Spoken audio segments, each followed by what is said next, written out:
रात वह रात थी अमावस की रात। यह सोचकर तुम्हारे रोंगटे खड़े हो जाएंगे कि कहानी पढ़ते वक्त पीछे मत देखना, वरना खतरनाक हो सकता है। पीछे भूत भी हो सकता है। सोच लो, देखना मत। देखोगे तो रर जाओगे मत। देखो मत, देखो मत, देखो। चुपचाप कहानी पढ़ते रहो। देखो कहाँ था, देखना मत। देख लिया ना, कुछ भी तो नहीं था। मगर डरे ना। इसी तरह के भय को ही तो डर कहते हैं। डर एक ऐसी चीज बनाई है भगवान ने कि पूछो मत। बस हम लोग डर डर के जीते जा रहे हैं। जाने कब यह डर खत्म होगा। शायद मरने के बाद, क्योंकि मरने के बाद बकवास है, बहुत हो गई ये डर की बातें। कहानी पढ़ो। चलो, डर तो अभी लगेगा जब कहानी पढ़ोगे। एक समय की बात है, अकालगढ़। मैं कभी भी अकाल नहीं पढ़ा था, तब भी इसका नाम अकालगढ़ था। और अकाल अब पड़ता है, तब भी इस गांव का नाम अकालगढ़ है। इस गांव के अकाल पड़ने की भी एक कहानी है। सुनाऊं क्या? नहीं? अरे नहीं, सुनाऊंगा तो तुम्हें क्या घंटा समझ में आएगी। चलो अब असली बात पर आते हैं। अकालगढ़ में दो भाई नीरज और राजू अपनी बीवी के साथ बढ़िया रहा करते थे। राजू और नीरज में अच्छी बनती थी। नीरज का विवाह नहीं हुआ था। कुछ दिनों बाद नीरज की भी शादी हो गई। कुछ दिनों तक तो ठीक ठाक चलता रहा, पर उनकी बीवियों में आपस में नहीं बनती थी, तो उन्होंने अलग अलग रहने का फैसला किया। दोनों अलग अलग रहने लगे। राजू अलग होने पर बहुत कामचोर हो गया था। पहले वह भाई नीरज के साथ थोड़ा बहुत कामकाज कर लिया करता था। वह दिन दिन और कामचोर होता गया और उसकी आर्थिक स्थिति खराब हो गई। और नीरज अपना कामकाज सही करता रहा। उसने अपनी मेहनत से काफी अनाज खेत से उगाया। यह सब देख देख कर उसका भाई राजू बहुत जलता था। नीरज अपनी दिन राजू और उसकी पत्नी ने मिलकर नीरज की पत्नी को रात में मार दिया। नीरज किसी काम से बाहर गया हुआ था।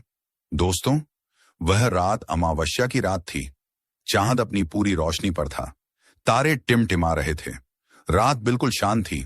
उन्होंने पहले उन दोनों ने उसके घर कूदकर पहले सारा अनाज चुरा लिया। जब नीरज की पत्नी को पता चला कि उसके अनाज की कोई चोरी कर रहा है, तब उसने उठकर देखा तो राजू और उसकी बीवी अनाज चुराने में लगे थे। तब नीरज की बीवी ने कहा कि आप ये क्या कर रहे हो, अपने ही घर में चोरी। यह सुनकर राजू और वालों को बता दिया तो वो लोग हमें गांव से ही निकाल देंगे। इस डर के मारे उन्होंने उसकी पत्नी को मार डाला और दूर जंगल में गाड़ के आ गए। सुबह जब नीरज घर पहुंचा तो देखा कि उसका अनाज नहीं है। थोड़ा बहुत बचा था, वह बिखरा पड़ा था। जब उसने अपनी पत्नी को आवाज लगाई पर कोई जवाब नहीं आया। उसने सारे घर को छान डाला पर वो कहीं नहीं मिली। फिर उसने अपनी भाभी से पूछा कि मेरी बीवी कहाँ गई, तो उसने हड़बड़ा के बोला, मुझे नहीं पता, कल शाम तक तो घर पर ही थी। इतना पूछकर उसने पड़ोसियों से पूछा तो किसी ने कहा शाम तक तो घर पर ही थी। वो बहुत घबरा गया और कुछ लोगों को बताया कि घर का सारा अनाज किसी ने चुरा लिया है और मेरी बीवी का भी पता नहीं है कि कहां है वो। उसने घर जाके फिर देखा तो उसे उन गेहूं से एक छाखू मिला और कुछ खून भी पड़ा था। उसे सब कुछ समझ में आ गया कि उसे किसी ने मार के सारा अनाज चुरा लिया है। तब उसने अपनी छत पर जाकर देखा तो उसे कुछ अनाज भी गिरा मिला। तो उसे अपने भाई राजू पर शक हुआ, पर नीरज वैसे भी अपने भाई राजू की बहुत इज्जत करता था, इसलिए उसने कुछ कहा नहीं। तब एक दिन राजू ने कहा, रह हमारे साथ ही आजा, हम साथ ही रहेंगे। वह राजू को मना तो नहीं कर सकता, इसलिए वह उसके साथ मन मार के रहने लगा। गांव के कुछ लोग उसकी बीवी को गंदी औरत कहने लगे और कहते थे कि सारा अनाज लेकर भाग गई। बेचारा नीरज अकेला रह गया, चुड़ैल कहीं कि यह सब बातें उसे सुनने को मिल रही थी। वह बेचारा क्या करता, अपने भाई को कुछ नहीं कह सकता था। एक दिन की बात है, गांव के कुछ लोग जंगल से लकड़ी लेने गए थे, तो वे लकड़ी काट ही रहे थे। तब उन्हें किसी स्त्री के रोने की आवाज सुनाई दी। तो उन्होंने कहा कि इस जंगल में कोई रास्ता तो नहीं भटक गया। तो वो लोग जिधर से आवाज आ रही थी उसी तरफ चल दिए। कुछ दूर चलकर उन्होंने देखा कि एक औरत एक पेड़ के नीचे बैठकर रो रही है। जब तक वो उसके पास पहुंचते वह गायब हो गई। उन लोगों ने जब इस तरह का दृश्य देखा तो वो घबरा गए। उनके तो पसीने छूटने लगे।